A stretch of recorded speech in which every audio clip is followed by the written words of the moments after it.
Jaz sem prepričan, da smo v teh 20 letih, da je Nova Slovenija upravičila svoje zaupanje. Je šla pa čez vzpone in padce.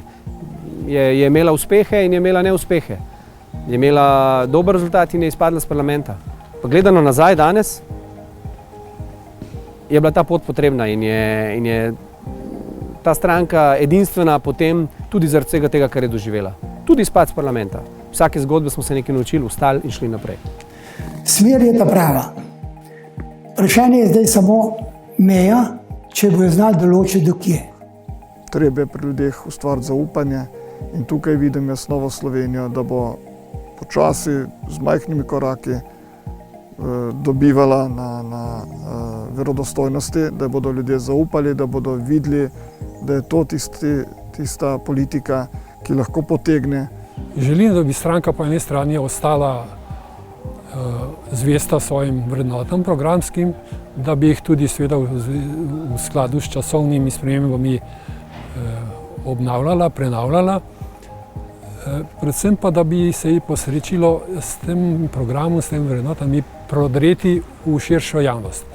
In želim si, da bi Nova Slovenija imela predznak kredibilne stranke, torej verodostojne stranke s krščanskimi demokrati, ki se ne grejo politikantstva, ampak so državotvorni in tisti, ki razmišljajo, ki delajo za reševanje problemov naših državljanov. Na Novo Slovenijo pa lahko se zanesem in vem, da se pravilno odloča, da pravilno dela in da je njena politika združevalna politika. Moram reči, da sem ponosen na Novo Slovenijo, ker nimamo nobenih afer, nimamo nobenih nahrbnikov, ki bi jih na sabo nosili, nam ne morajo nič kaj najti. No, to se mi zdi, da je naše delovanje, da je zelo pomembno v tem smislu, da se lahko zanesejo na nas. Nova Slovenija bo tudi čez 20 let uspešna stranka, če bo le poslušala svoje ljudi.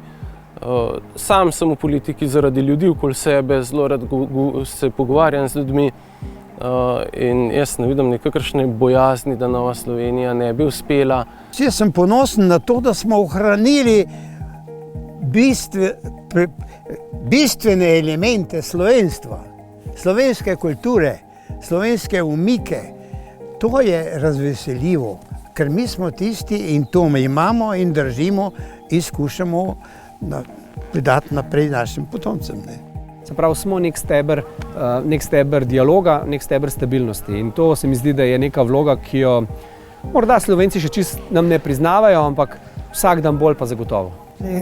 Moram reči, da takih poslancev, kot jih imamo zdaj, in takih ministrov, si lahko človek samo želi. In mislim, da spet vsi skupaj gradimo v pravo smer, posebej zdaj v vladine. To je fantastično, kar naši trije ministri delajo. Izredno všeč so mi vsi zdajšnji ministri. Ne toliko vsebinsko, ker ne poznam vsebine, ampak kako se prizadevajo za to, da bi kaj naredili. Prej smo imeli občutek, da so kar tako eni luftarji zraven, zdaj imamo pa občutek, da nekaj delajo.